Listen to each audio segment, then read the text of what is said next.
Hello, everyone. We want to tell you about a crazy experience we had while visiting some cenote caves in Mexico with a couple of my boys, and how trusting in the universe and staying positive in a good vibe can completely change your experience when things seem to be not going your way. So, we had been wanting to go on a cruise out of Tampa for a long time because we want to sail under the Sunshine Skyway Bridge. And if you ever get a chance to do that, we highly recommend going on the Margaritaville cruise, which So was so perfect, right? It was, and we're not being paid to say this. So one of our stops was Progreso, Mexico, which we had never even heard before. It's a smaller port, so the larger ships can't get into that port. And Margaritaville is more of a mid-sized ship. The excursion we picked to go on was going to see some Mayan ruins and cenote caves. And if you've never really heard of cenotes before, they're basically these natural underground caves of water, and Mayans use them for like water sources, but they also believe them to be sacred sites or gateways to an underground world where gods and spirits went after death. So we were excited because we were going to be able to float through these beautiful caves, and we were going to go through three of them.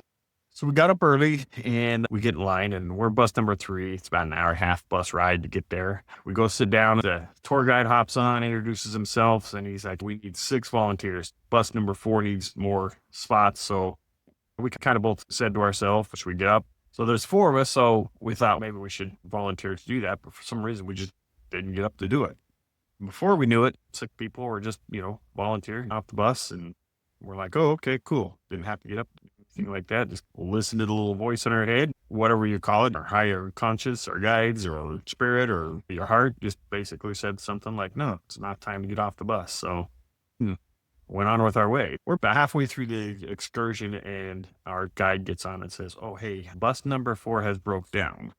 They've had some major problems. They're not going to have the same experiences as we are.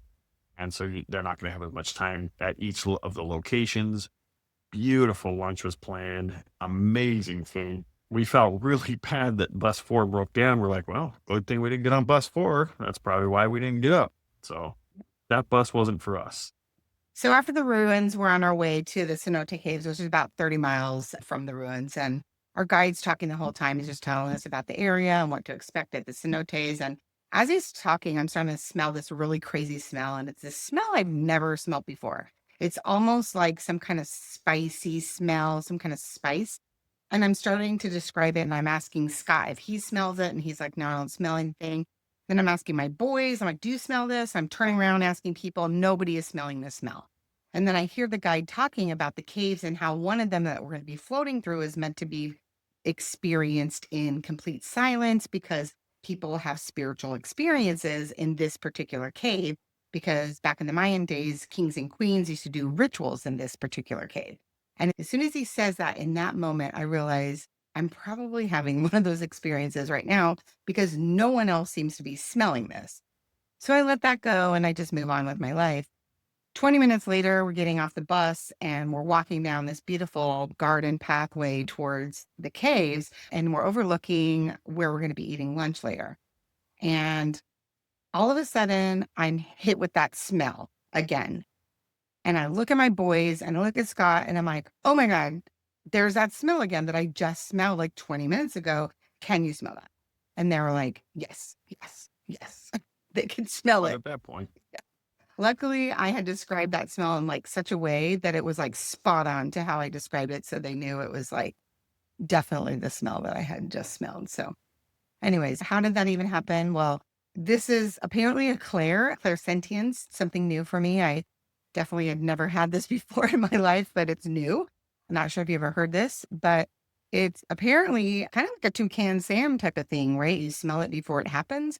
like Fruit Loops. Yeah, like Fruit Loops. It happened to me once in a grocery store where I was looking for something in the grocery store and I smelled flowers all of a sudden.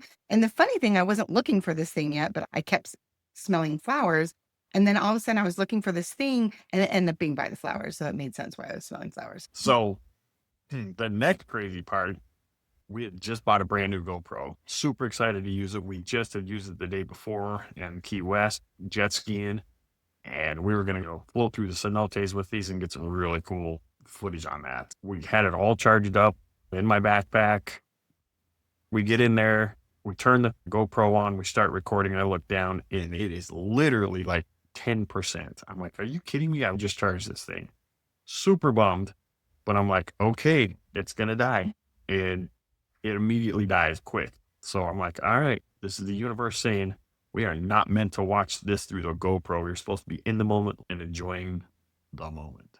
So we get through the caves and we're getting out of the water.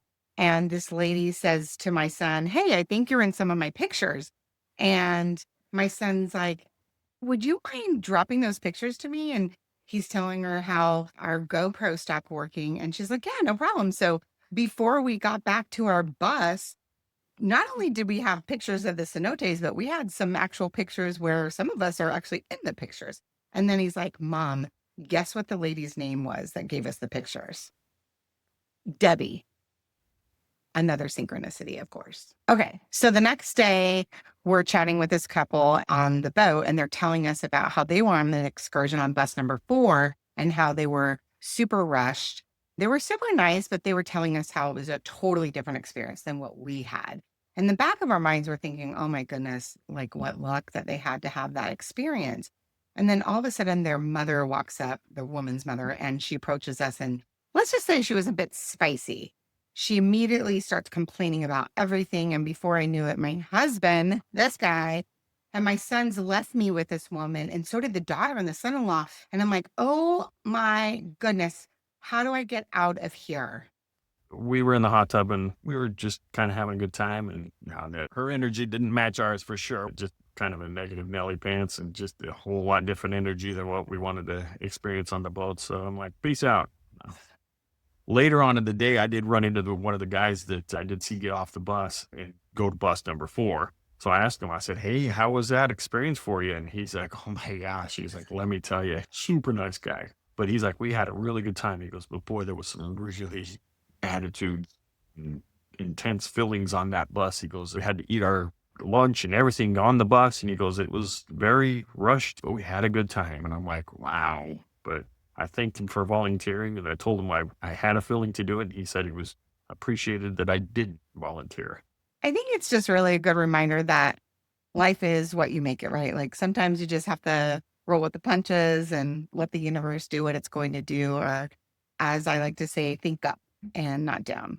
So we thought when we hopped in that water and the cenotes, knowing we brought that GoPro specifically to take those pictures, and when it broke, we didn't let it ruin our time. We enjoyed our time in those caves, and then bam, as we're getting out of the water, the universe gave us a present anyways, right? With those pictures. We kept our energy, our vibration up.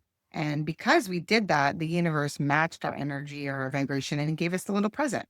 And that's really, how the universe works. So yeah, at first we really felt bad for the people on bus number 4, but after talking to some of the people that were on the bus, it's just kind of how you decide you want your experience to go. Love that guy's attitude. And remember, we are the ones assigning the feelings to whatever is being thrown at us in life. And I mean, stuff gets thrown at us. So we can think negative, which is very easy. We can be pissed off and let our vibe and energy go down, or we just roll with punches and take the best of each situation in life. As much as you're feeling beat up, just keep the energy up, keep the positivity up, look up, be positive. If your GoPro stops working, your phone freaking battery dies 30 seconds into it, don't get pissed, don't get mad. Just be like, hey, life is great. It's an experience that nobody else gets to experience. And we just enjoy life, and we just say, hold on tight, enjoy our ride.